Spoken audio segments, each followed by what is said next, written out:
Hello बच्चों, welcome back to my channel. कैसे हैं आप सब लोग। आप लोग के एमआरएस अकाउंटिंग के प्रैक्टिस सेट में सॉल्व करवा रही थी, तो इससे प्रीवियस वीडियो में भी मैंने 30 क्वेश्चंस थे, काफ़ी अच्छे क्वेश्चंस थे। आज की वीडियो में आपका नेक्स्ट प्रैक्टिस सेट रहेगा। तो आइए वीडियो को शुरू करते हैं। लेकिन शुरू करने से पहले जिन बच्चों ने सब्सक्राइब नहीं किया है, मेक श्योर करिए कि सब्सक्राइब कर दीजिए चैनल को। फ्रेंड्स, सब वीडियो को शेयर भी कर दीजिएगा और लाइक जरूर कर दीजिएगा। आपको भूल जाते लाइक करना, लाइक जरूर किया करिए। आइए फर्स्ट क्वेश्चन लेते हैं। विक्रेताओं आपूर्तिकर्ताओं से 30 दिनों में देय चालान या फिर बीजक को किस खाते में जमा किया जाना चाहिए। Invoices from vendors suppliers which are due in 30 days should be credited to account payable, account receivable, purchase account, account transferable. यहाँ पर क्वेश्चन में क्या कह रहा है कि जो इनवाइसेस होते हैं, जो बीजक होता है, जो वेंडर है, 30 डेज का जो ड्यू टाइमिंग रहती है उसके अंदर रिसीव हो रहा है, तो उसे क्रेडिट कहाँ पर हम करेंगे, किस अकाउंट में उसको क्रेडिट करेंगे, तो उसे हम अकाउंट पेएबल में क्रेडिट करते हैं। करेक्ट आंसर क्या हो जाएगा? Option A. नेक्स्ट क्वेश्चन लेते हैं। निम्नलिखित में से कौन सा खाता दायित्व खाता नहीं है? Which of the following account is not a liability account? Account payable, occurred expenses, cash, notes payable. यहाँ पर क्या कह रहा है? कौन सा लायबिलिटी अकाउंट नहीं, एक दायित्व खाता नहीं है, तो कौन सा हो जाएगा? कैश। क्या है? कैश हमारी एसेट होती है, दायित्व नहीं होती, लायबिलिटी नहीं होती, तो सीधे से यही हमारा आंसर हो जाएगा। तो एक आंसर होगा ऑप्शन सी। कुछ क्वेश्चन ऐसे होते हैं जहाँ पर एक नजर में आपको आंसर समझ में आ जाता है कि बाकी चीजें आपको ध्यान ही नहीं देना है, सीधे नगद है, रोकड़ कैश दे रखा है और कैश क्या है? एसेट होती है। यहाँ पर बात किसकी हो रही है? लायबिलिटी की हो रही है, तो सीधे सीधे हमारा आंसर कैश हो जाएगा। चलिए नेक्स्ट क्वेश्चन। आपूर्तिकर्ता व्यक्तिगत खाता में लिखा जाता है। Suppliers personal account are seen in the sales ledger, nominal ledger, journal ledger, purchase ledger. जो हम खाता भाई बनाते हैं तो अलग अलग तरह के खाते उसमें बनाते हैं, अलग तरह के अकाउंट्स बनाते हैं, लेजर बनाते हैं। तो यहाँ पर जो क्वेश्चन कह रहा है कि जो सप्लायर है उसका पर्सनल अकाउंट को हम किस लेजर में देखेंगे या किस खाता बही में रखेंगे। तो यहाँ पर बिक्री खाता बही में, या फिर नाम मात्र की खाता बही, सामान्य खाता बही, या फिर क्रय खाता बही में। तो उसे हम कहाँ रखेंगे? क्योंकि आपूर्ति करता है, सप्लायर है, तो उसके लिए कहाँ आ जाएगा? परचेज लेजर में आएगा, क्रय बही में आएगा। क्योंकि वो सप्लाई कर रहा है, आप वहां से परचेज कर रहे हैं, तो उसे हम परचेज लेजर में दिखाएंगे। चलिए नेक्स्ट क्वेश्चन। दिसंबर 2012 महीने का बकाया किराया दिखाया जाएगा। Rent outstanding for the month of December 2012 will appear on debit side of cash book, credit side of cash book, either side, nowhere. तो क्वेश्चन में कह रहा है कि जो दिसंबर 2012 का जो मंथ है उसका रेंट जो था, जो आउटस्टैंडिंग था, तो उसे हम कहाँ पर दिखाएंगे या किस पक्ष में उसे हम दिखाएंगे। तो यहाँ पर आउटस्टैंडिंग था, तो यहाँ पर आप जो ऑप्शंस में दे रखे हैं, तो कैश बुक है, तो कैश बुक में आपको पता ही होगा, डेबिट हो या क्रेडिट हो, वही चीजें दिखाई जाती हैं जो एक्चुअल में जिनका पेमेंट हो गया है या जिनको रिसीव कर लिया गया है। आउटस्टैंडिंग नहीं दिखाया जाता। तो यहाँ पर आउटस्टैंडिंग की क्योंकि बात की जा रही है, तो उसे हम कैश बुक में ना तो डेबिट साइड दिखाएंगे और ना ही क्रेडिट साइड दिखाएंगे। तो क्या आंसर हो जाएगा आपका? नोवेयर, यानी कि कहीं भी नहीं दिखाएंगे। एक आंसर हो जाएगा ऑप्शन डी। और एक चीज और यहाँ पर ध्यान में रखिएगा, क्योंकि ये आपका आउटस्टैंडिंग है, तो इसको कहाँ पर दिखाया गया होगा? इसे आउटस्टैंडिंग जो एक्सपेंसेस होते हैं, आपको पता ही है, जो प्रॉफिट एंड लॉस अकाउंट हम बनाते हैं, तो वहां पर उसको दिखाया जाता है। और साथ ही जो आउटस्टैंडिंग एक्सपेंसेस होते हैं वो क्या होते हैं? एक तरह की करंट लायबिलिटी भी होते हैं, तो उसे हम बैलेंस शीट में भी दिखाते हैं। तो ये जो दिसंबर 2012 का था, कोई भी ईयर दे रखा हो सकता है एग्जाम में आपके, तो उस महीने के प्रॉफिट एंड लॉस अकाउंट में या फिर बैलेंस शीट में उसे दिखाया गया होगा। ये कैश ट्रांजैक्शन नहीं है, इसलिए इसे हम कैश बुक में नहीं दिखाएंगे। अब आपको समझ में आ गया होगा क्लियरली। तो करेक्ट आंसर है ऑप्शन बी। चलिए नेक्स्ट क्वेश्चन लेते हैं। तो क्या आप लोग के एग्जाम बहुत करीब हैं, तो जल्दी जल्दी मैं सोच रही हूँ आप लोग को इसका रिविजन कराऊँ, ज्यादा टाइम ना लेते हुए। चलिए नेक्स्ट क्वेश्चन। वास्तविक खाते में क्रेडिट प्रविष्टि का अर्थ है a credit entry in a real account means a decrease of an expense, an increase in the value of an asset, a decrease in the value of an asset, and increase in an income। अब यहाँ पर ध्यान दीजिएगा, क्या कह रहा है कि रियल अकाउंट है, तीन तरह के अकाउंट्स होते हैं, तो जो रियल अकाउंट है वहां पर अगर क्रेडिट में कोई एंट्री करी गई है तो उसका मतलब क्या होगा? तो क्रेडिट में एंट्री करी तो सबसे पहले यहाँ पर इंपॉर्टेंट हो जाते हैं वो गोल्डन रूल्स, जो कि आपके होते हैं, जो अकाउंटिंग हम कर रहे होते हैं, तो वहां पर कुछ गोल्डन रूल्स होते हैं। कि कौन सी चीज़ को आने वाली चीज़ डेबिट या जाने वाली चीज़ क्रेडिट, इस तरह से जो आपने रूल्स पढ़े थे, मैंने भी आप लोग को प्रीवियस वीडियोस में कराया हुआ है। तो यहाँ पर जब हम बात कर रहे हैं रियल अकाउंट की, तो जो करेक्ट आंसर होगा कि जो क्रेडिट में अमाउंट जाएगा क्या हो जाएगा, क्योंकि रियल अकाउंट का रूल होता है डेबिट व्हाट कम्स इन, जो कुछ भी आ रहा है उसे डेबिट करना है, और क्रेडिट व्हाट गोज आउट, यानी कि जो कुछ भी जा रहा है वो क्रेडिट में होगा। तो देख लीजिए कौन सी चीज़ यहाँ पर जा रही है। किसी संपत्ति, यहाँ पर बात एसेट की ही की जाएगी, किसी संपत्ति के मूल्य में वृद्धि, तो वृद्धि हो रही है, तो वृद्धि होने का मतलब है कि कोई एसेट आपने परचेस करी है, लेकिन कमी हो रही है, कमी हो रही है, डिक्रीज हो रही है का मतलब क्या है कि आपने कोई एसेट अपनी सेल करी है, सेल करी है तो कमी होगी, यानी कि जा रही है, तो जा रही है तो यही हो जाएगा हमारा आंसर। क्या होगा कि जो रियल अकाउंट में क्रेडिट होगा, decrease in the value of an asset, correct answer हो जाएगा ऑप्शन सी। तो आपने ये तो पढ़ा है कि रूल्स होते क्या हैं, लेकिन इन रूल्स को अप्लाई कैसे किया जाएगा, तो क्वेश्चन इसी तरह से बनेंगे। ध्यान में रखिएगा, अपने माइंड में रूल क्लियर रखिएगा कि क्या होता है, उसी के अकॉर्डिंग आपको अपना आंसर भी टिक करना है। चलिए नेक्स्ट क्वेश्चन लेते हैं। शुद्ध संपत्ति के अनुसार है, according to net asset is total assets minus total liabilities, fixed asset plus current liabilities, total asset minus current liabilities and total assets minus outstanding liabilities. तो जब हम बात नेट एसेट की करते हैं, तो नेट एसेट में से क्या किस में से क्या चीज़ लेस करी जाएगी, जो नेट एसेट हमारी निकल करके आएगी। तो यहाँ पर जो टोटल एसेट्स होती हैं, उसमें से जो आउटसाइड लायबिलिटीज होती हैं, एक्सटर्नल लायबिलिटी भी लिखा हो सकता है आपके आंसर में, बाहरी दायित्व जो होंगे उनको घटा दिया जाता है, लेस कर दिया जाता है, तो हमारी निकल के क्या जाती है, नेट एसेट मिल जाती है हमको। तो करेक्ट आंसर क्या होगा, यही हो जाएगा हमारा करेक्ट आंसर कि नेट एसेट कैसे निकलेगी, जो हम टोटल एसेट में से जो एक्सटर्नल लायबिलिटीज या फिर आउटसाइड लायबिलिटीज को लेस कर देते हैं, तो हमारी नेट एसेट निकल जाती है। चलिए, तो करेक्ट आंसर है ऑप्शन डी। नेक्स्ट क्वेश्चन है, बी आर यानी डिसेबल्स जो होते हैं, कि अनादरण का प्रभाव किस पर होता है। Effects of dishonour of B R is given by dash, only in B R account, in debtor account and B R account, only in debtor account, only in BP disable जिसे कहा जाता है अकाउंट। तो short में भी question में लिखा हो सकता है, आपको फुल फॉर्म पता होनी चाहिए, क्योंकि बीइंग ए कॉमर्स स्टूडेंट आपको इसकी फुल फॉर्म पता ही होंगी। तो यहाँ पर जो क्वेश्चन में कह रहा है कि अनादरण हो जाता है, यानी कि जो है कभी कभी होता है ना कि कुछ चेक्स होते हैं या उनको हम जब जमा करते हैं, तो क्या होते हैं, डिसऑनर हो जाते हैं, एक्सेप्ट नहीं होते, किसी भी वजह से, कोई भी रीज़न हो सकता है इसका। तो अगर ऐसा कुछ हो रहा है, तो उसका क्या प्रभाव पड़ेगा या कहाँ कहाँ पर प्रभाव उसका पड़ सकता है। तो यहाँ पर जैसे कि क्वेश्चन कह रहा है, तो जो आपका डेटर अकाउंट होगा और जो बी आर अकाउंट है, दोनों को ही प्रभावित करता है।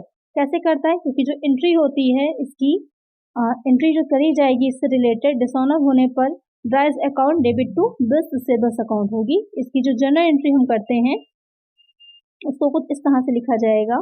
तो इस वजह से ये दोनों ही अकाउंट क्या होते हैं, इफेक्ट होंगे। ये जो जनरल एंट्री होगी कुछ इस तरह से होगी, drawer account debit to this receivable account. तो इस वजह से ये दोनों ही अकाउंट या दोनों ही खाते क्या होंगे, प्रभावित होंगे। तो एक आंसर क्या हो जाएगा, ऑप्शन बी।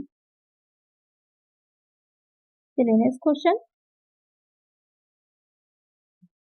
वे ऋण जिन्हें अल्प अवधि 1 वर्ष या उससे कम के भीतर चुकाया जाना होता है कहलाते हैं।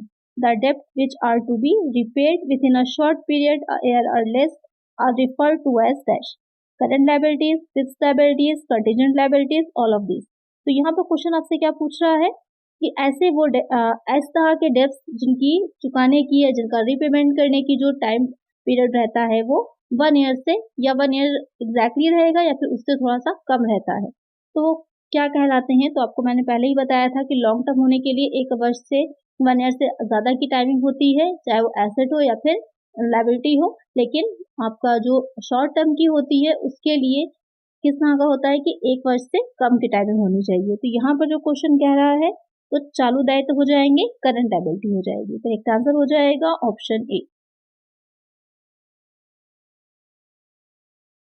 चलिए नेक्स्ट क्वेश्चन, निम्नलिखित में से कौन लेन देन के रिकॉर्ड का वर्णन करता है। Which of the following describes a record of the transactions, यानी कि जो ट्रांजैक्शंस होते हैं उनका रिकॉर्ड कहाँ रखा जाता है, जर्नल लेजर में, बैलेंस शीट में, जर्नल में, इनकम स्टेटमेंट में।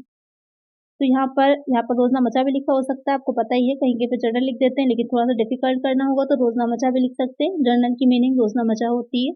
तो यहाँ पर जो लेन देनों को, ट्रांजेक्शन्स को रिकॉर्ड किया जाता है, कहाँ पर किया जाता है, उसको जर्नल में रिकॉर्ड किया जाता है। सबसे पहले जो ट्रांजेक्शन्स रिकॉर्ड होते हैं वो कहाँ होते हैं, जर्नल में होते हैं। जर्नल से क्या बनाते हैं, लेजर बनाते हैं जर्नल में, और स्पेशली जो उसकी सब्सिडरी बुक्स होती हैं उसमें, उसके बाद फिर लेजर बनता है, लेजर से आगे की प्रोसेस पूरी होती है।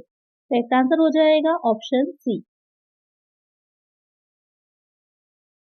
नेक्स्ट क्वेश्चन है, एक प्रविष्टि जो 3 स्तंभीय रोकड़ बही के दोनों पक्षों में दर्ज की जाती है कहलाती है। An entry which is recorded in both the sides of 3-column cash book is known as contra entry, complementary entry, single entry, none of these। तो यहाँ पर क्वेश्चन पूछ रहा है जो कैश बुक होती है, जैसे कि आप लोग बनाते हैं तो 3 कॉलम्स की भी बनती है उसमें, तो जो 3 कॉलम्स की होती है तो एक में कैश दिखाया जाता है, एक में बैंक रिलेटेड, और थर्ड में हो जाता है डिस्काउंट। तो यहाँ पर जो दोनों साइड में दिखाया जाएगा डेबिट और क्रेडिट दोनों में, तो कौन सी एंट्री होती है, तो वो कहलाती है कॉन्ट्रा एंट्री। इसे उभयनिष्ठ प्रविष्टि भी कहा जाता है। तो करेक्ट आंसर क्या हो जाएगा, ऑप्शन ए। नेक्स्ट क्वेश्चन है, ट्रायल बैलेंस या फिर तलपट कब तैयार किया जाता है। When trial balance is prepared at the end of accounting period, at the end of the year, frequently during the year, at the end of a month। तो जो ट्रायल बैलेंस होता है कब तैयार किया जाता है, तो आपको पता ही होगा कि जो भी हम लेजर बनाते हैं, या सबसे पहले तो जनरल एंट्रीज की जाती है, जनरल बन गया, हमने लेजर बना लिया, उसके बाद क्या होता है, ये चेक करने के लिए, ये देखने के लिए कि जो भी हमने लेजर में अपने खाते अकाउंट्स बनाए हैं उनका जो बैलेंस निकल के आया है वो सही है या नहीं है, क्योंकि दोहरा डबल एंट्री सिस्टम पर हम बेस्ड होता है, तो इस वजह से हम ट्रायल बैलेंस बनाते हैं, ये देखने के लिए कि दोनों साइड इक्वल है या नहीं है। तो कब बनाया जाएगा, इसको हम बनाते हैं जब लेखांकन अवधि के अंत में, जब हमारा जो जर्नल एंट्रीज सारी कंप्लीट हो जाएंगे, उससे हमारे लेजर सारे बन जाते हैं, हम अपने बैलेंस को निकाल लेते हैं, तो उसके बाद हम इसको बनाते हैं। तो कब हो जाएगा, at the end of accounting period. Correct answer क्या हो जाएगा, ऑप्शन ए। नेक्स्ट क्वेश्चन है, हम कह सकते हैं कि व्यवसाय लाभ में है जब we can say business is in profit when asset exceeds liabilities, income exceeds expenses, income exceeds liability, asset exceeds expenditure। यहाँ पर क्वेश्चन में कह रहा है, एक ही यहाँ पर कर लीजिएगा, तो यहाँ पर क्वेश्चन में कह रहा है कि जो हम कब कहेंगे कि जो बिजनेस है हमारा प्रॉफिट में चल रहा है। तो यहाँ पर इन चारों सिचुएशंस को देख करके आपको बताना है कि जब संपत्ति दायित्वों से अधिक हो जाएंगी, आय व्यय से अधिक हो जाएंगे, आय दायित्वों से अधिक है या फिर संपत्ति व्यय से अधिक है, तो किस सिचुएशन में हम कहेंगे कि हम प्रॉफिट में हैं या फिर अच्छी सिचुएशन में हैं।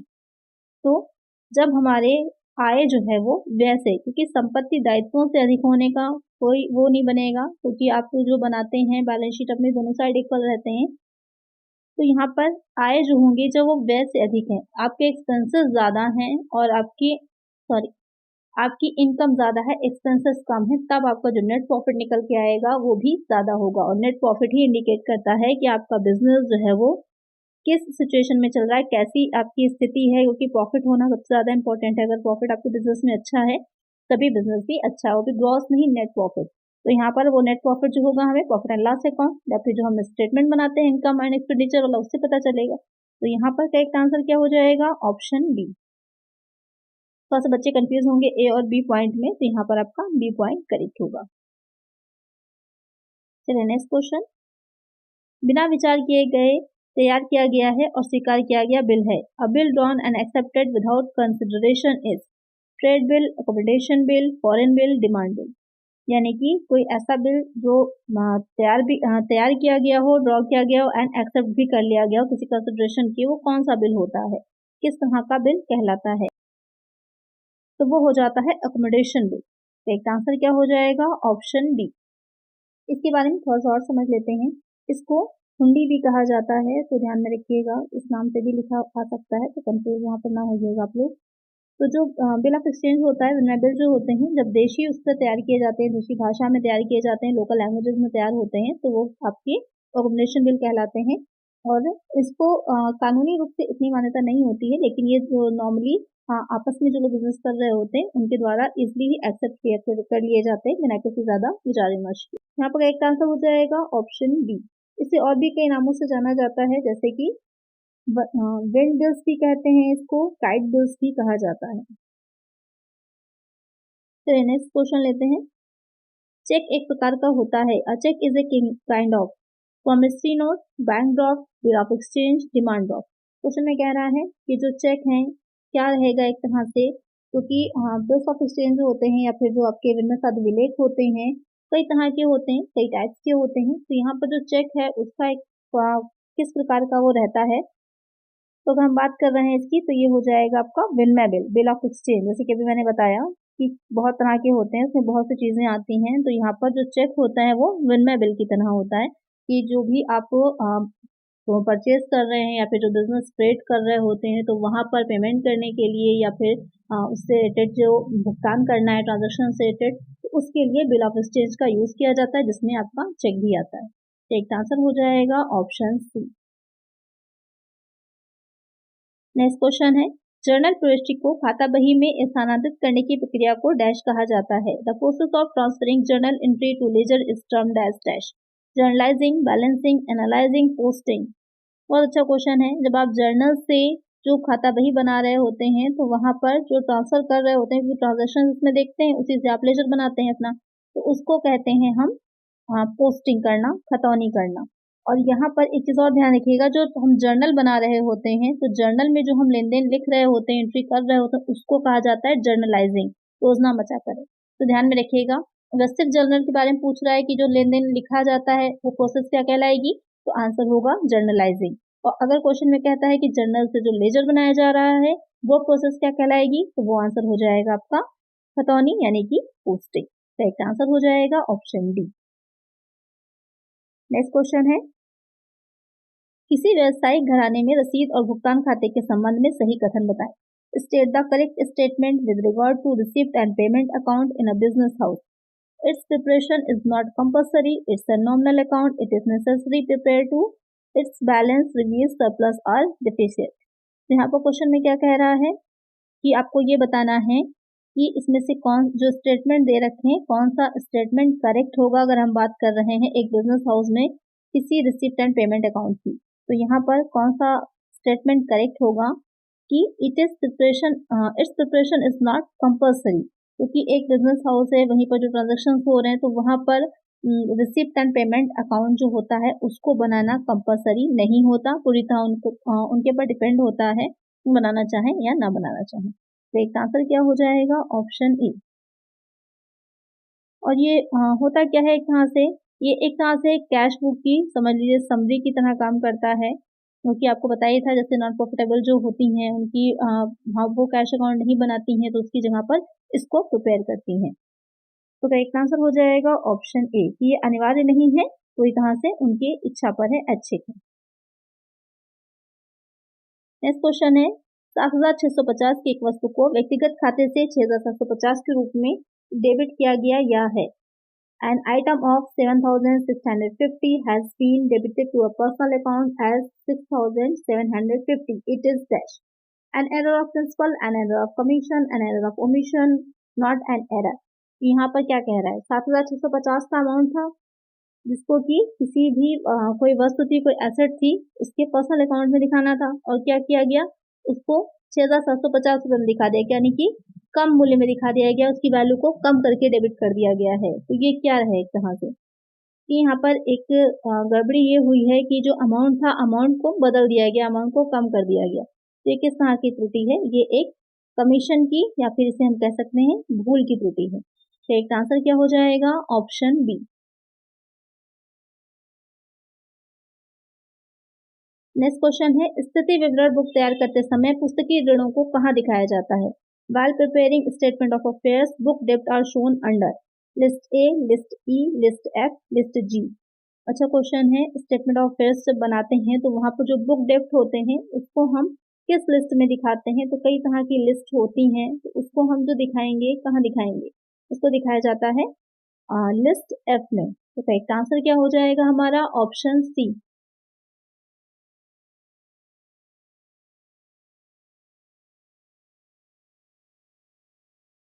चलिए नेक्स्ट क्वेश्चन, मूलभूत अवधारणा से संबंधित त्रुटि है। Error relating to fundamental aspect is error of principle, error of commission, error of compensating, error of omission। तो यहाँ पर क्वेश्चन कह रहा है कि मूलभूत अवधारणा यानी कि जो फंडामेंटल एस्पेक्ट्स होते हैं उससे रिलेटेड कोई जो एरर है तो वो क्या कहलाती है या किस तरह की होती है। इससे रिलेटेड क्वेश्चन एग्जाम में बहुत पूछे जाते हैं। एरर से रिलेटेड एक दो क्वेश्चन आपके ज़रूर आएंगे या मिलान करने को भी आ सकता है मैचिंग के तरह से। तो कौन से एरर होती है वो हो जाती है सिद्धांत की, क्योंकि जो फंडामेंटल्स हैं कुछ प्रिंसिपल्स बता दिए गए हैं उसी के अकॉर्डिंग आपको एंट्रीज करनी है। अगर उसमें आप कुछ गड़बड़ कर रहे हैं तो क्या हो जाएगी, सिद्धांत की प्रिंसिपल्स की एरर होती है। तो एक आंसर हो जाएगा ऑप्शन ए। नेक्स्ट क्वेश्चन है, जब संपत्तियों को तरलता के क्रम में सूचीबद्ध किया जाता है तो दिए गए विकल्पों में से सबसे पहले क्या सूचीबद्ध किया जाना चाहिए। When assets are listed in the order of liquidity, what should be listed first from the given choices? Goodwill, cash in hand, buildings, closing stock। Question यहाँ पर कह रहा है आपसे कि जो एसेट्स होती हैं उनको एक ऑर्डर में लिस्ट किया जाता है उनकी लिक्विडिटी के बेस पर। तो जब भी उनको लिक्विडिटी के बेस पर किया जा रहा होगा तो सबसे पहले सबसे ऊपर हम क्या दिखाते हैं, यानी कि जो सबसे ज़्यादा लिक्विड में होगी जो एसेट उसको हम पहले दिखाएंगे। आप लोग को मैंने जो पढ़ाया था रेशियो एनालिसिस तो वहाँ पर मैंने समझाया था कि जो निकालते हैं हम जो लिक्विडिटी रेशियोज थे वहाँ पर कि कुछ फिक्स होती हैं कुछ करंट होती हैं जिसमें से आपकी कुछ लिक्विड होती हैं कुछ एब्सोल्यूट लिक्विड होती हैं। तो कौन सी होती हैं, जो आपकी कैश इन हैंड होती है, जो आपके हाथ में रोकड़ है आपके हाथ में कैश है वो सबसे पहले आपके पास अवेलेबल है कि आप उसको इमिडिएटली एक्सपेंस कर सकते हैं, इमिडिएटली खर्च कर सकते हैं। तो वो क्या हो जाती है, वो आपकी लिक्विडिटी सबसे ज़्यादा उसमें रहेगी। तो करेक्ट आंसर क्या हो जाएगा यहाँ पर ऑप्शन बी। यहाँ पर कैश इन हैंड या फिर कैश एट बैंक दोनों ही आ जाता है। सबसे ज़्यादा जो एब्सोल्यूट लिक्विड मानी जाती हैं दोनों ही होती हैं। चलिए नेक्स्ट क्वेश्चन, बैलेंस शीट में पूर्वदीमा को डैश के रूप में दिखाया गया है। Prepaid insurance is shown as dash in the balance sheet, asset, liability, capital, profit and loss account only. कि जो प्रीपेड इंश्योरेंस होता है तो आपको मैंने बताया था जो आउटस्टैंडिंग एक्सपेंसेस होते हैं वो लायबिलिटी होते हैं और जो प्रीपेड हो जाते हैं वो क्या हो जाती हैं, एसेट्स होती हैं। तो बैलेंस शीट में उसको क्योंकि यहाँ पर इंश्योरेंस है कुछ भी हो प्रीपेड होना हो तो वहाँ पर हमें एज ए प्रीपेड या फिर आउटस्टैंडिंग वर्ड को ध्यान में रख करके ट्रीट करना होता है। तो यहाँ पर जो कह रहा है ये प्रीपेड एक्सपेंसेस है तो उसे हम कहाँ दिखाएंगे, उसे हम एसेट की तरह ट्रीट करेंगे। तो एक आंसर हो जाएगा ऑप्शन ए। नेक्स्ट क्वेश्चन है, अशुद्ध या अपूरणीय ऋणों के क्या कारण हैं। What are the reasons for bad और irrecoverable debts, trade dispute, fraud, customer going bankrupt, all of this. तो यहाँ पर क्वेश्चन में कह रहा है कि क्या रीजंस होते हैं डेब्ट जो होते हैं उनके बैड हो जाने की, यानी कि रिसीव नहीं हो रहा, अशुद्ध हो जाता है या हमको वापस नहीं मिल पा रहा है, तो उसके क्या रीजंस होते हैं। तो ये तीनों ही रीजंस होते हैं, ट्रेड डिस्प्यूट भी हो सकता है, फ्रॉड भी हो सकता है या फिर कस्टमर का बैंकक्रप्ट हो जाना भी हो सकता है। तो करेक्ट आंसर क्या होगा यहाँ पर करेक्ट आंसर हो जाएगा ऑप्शन डी। यहाँ पर बैंकक्रप्ट की जो स्पेलिंग होगी थोड़ा सा मिसप्रिंट हो गया है, स्पेलिंग्स पे आप लोग ध्यान दिया करिए क्योंकि इंग्लिश में जो कभी कभी स्पेलिंग्स को भी पूछ लेता है तो कभी भी कोई भी याद आपको आ सकती है। वहाँ पर बैंकक्रप्ट की स्पेलिंग ही करेक्ट रहेगी, ये मिसप्रिंट हो गया। चलिए नेक्स्ट क्वेश्चन लेते हैं। दोहरी पृष्ठ प्रणाली के सिद्धांत को सबसे पहले प्रकाशित करने वाले व्यक्ति थे।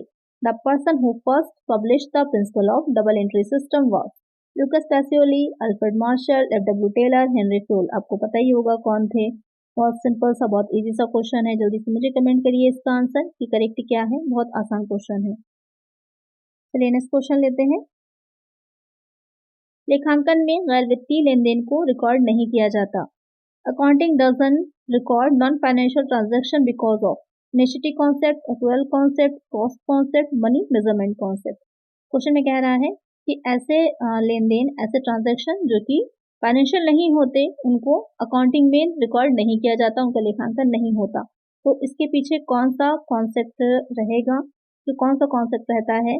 तो जो आपके लेन देन ऐसे ट्रांजेक्शन्स हैं जिनको आप मेजर ही नहीं कर सकते अमाउंट में, मनी में, तो उसको आप दिखाएंगे भी नहीं। तो करेक्ट आंसर जो होगा हमारा ऑप्शन डी होगा कि जो मनी मेजरमेंट कॉन्सेप्ट होता है उसके अकॉर्डिंग उनको हम अपनी बुक्स में नहीं दिखाते। करेक्ट आंसर होगा option D.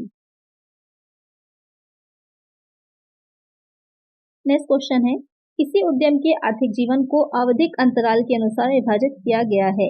Economic life of an enterprise is split into the periodical interval as per money measurement concept, matching concept, going concern concept, accrual concept.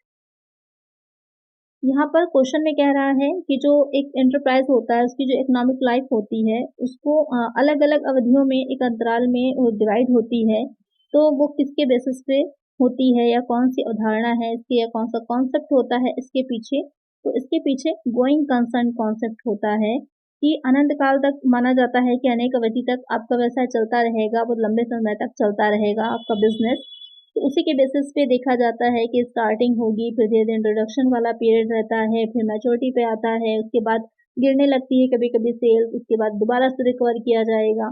तो अलग अलग होते हैं या अलग अलग जनरेशन होती है, first generation, second generation, third generation, बहुत सी चीजें रहती हैं इसमें भी। तो एक आंसर यहाँ पर क्या हो जाएगा, ऑप्शन सी। नेक्स्ट क्वेश्चन है, बताएं कि अंकेक्षण के संदर्भ में निम्नलिखित में से कौन से कथन सत्य हैं। Indicate which of the following statements are true in the context of auditing. तो इस तरह के जो क्वेश्चन होते हैं थोड़ा सा समझने में ही अच्छा खासा टाइम लग जाता है क्योंकि काफी बड़े से होते हैं, तो ध्यान देकर एक एक पॉइंट को समझा करिए। The auditor is not consulted with the adequacy and reliability of the evidence presented by his client. The auditor is primarily concerned with evidence and evaluation to establish the accuracy and authenticity of facts that actually occurred. Certification is a method of an examination to substantiate an entry in the books of account with evidence on record, but for this, the auditor should not go beyond the books of account. With the regular checkups, the retraction can be considered superficial indicate. तो यहाँ पर आपको 4 point बताए हैं, आपको ये बताना है कि जब ऑडिटिंग की बात होती है तो उसमें क्या करेक्ट है। तो वैसे तो ऑडिटिंग बहुत सिंपल सा होता है, हमको समझ में आ रहा होता है, लेकिन इस तरह से डिटेल में देगा तो वहाँ पर हम थोड़े से कंफ्यूज हो जाते हैं, तो उसको हमें एक एक पॉइंट को समझना है। पहला पॉइंट क्या कह रहा है कि ऑडिटर अपने जो अंकेक्षक होता है वो अपने ग्राहक द्वारा जो भी साक्ष्य प्रस्तुत किए जाते हैं ये चेक करता है कि पर्याप्तता और विश्वसनीयता पर केंद्रित नहीं है। तो पहले से ऑडिटर नहीं मानता इस बात को कि वो गलत ही होंगे, ये नहीं मान सकता, तो ये क्या होगा, गलत हो जाएगा, क्योंकि हमें यहाँ पर करेक्ट वाला देखना है, सत्य वाला देखना है। फिर सेकंड पॉइंट है कि ऑडिटर मुख्य रूप से उन तथ्यों की सटीकता और प्रामाणिकता के स्थापित करने के लिए साक्ष्य और मूल्यांकन से संबंधित जो वास्तव में घटित हुए थे यानी कि जो एक्चुअल में चीजें हुई हैं उनसे रिलेटेड वो वाउचर्स सारे चेक करता है, ट्रांजैक्शन सारे चेक करता है, फिर ये मिलान करता है, देखता है कि सही है या नहीं है। बिल्कुल करेक्ट है ये वाला पॉइंट। अभी तक आपका बी पॉइंट करेक्ट आ रहा है। सी पॉइंट में सत्यापन रिकॉर्ड पर साक्ष्य के साथ खाते की किताबों में प्रविष्टि को प्रमाणित करने के लिए जांच की एक विधि है, लेकिन इसके लिए लेखा परीक्षक को खाते की किताबों से आगे नहीं जाना है, गलत है। वहां पर अकाउंट्स को सिर्फ नहीं देखता है, वाउचर्स भी देखता है, फिजिकली भी जाकर के उन चीजों को समझेगा कि एक्चुअल में है या नहीं है, आवश्यकता होने पर पूछताछ भी कर सकता है, उसे उन्हीं पर ही केंद्रित नहीं रहता, ये भी गलत हो जाएगा। फिर नियमित जांच से वापसी को सतही संकेतक माना जा सकता है। ये अगर रूटीन चेकअप्स हो रहे हैं, लगातार नैतिक जांच होती है, तो ये नहीं मान लिया जाता है कि जो अकाउंट रखे गए थे वो सही ही होंगे, तो ये पॉइंट भी गलत हो जाएगा। क्या करेक्ट हो जाएगा, ऑप्शन बी हमारा करेक्ट होगा। करेक्ट आंसर है ऑप्शन बी। नेक्स्ट क्वेश्चन है, निम्नलिखित में से एक अंकेक्षण का लाभ नहीं है। One of the following is not an advantage of audit. It provides satisfaction for owner, it helps in getting loans, it reduces cost burden, it detects error and frauds. तो क्वेश्चन में कह रहा है कि क्या होगा ऑडिटिंग का जो एडवांटेज नहीं होगा। तो स्वामी को संतुष्टि प्रदान करना है, ऋण प्राप्त करने में मदद करता है, ये लागत बोझ को कम करता है या त्रुटियों धोखाधड़ी का पता लगाता है।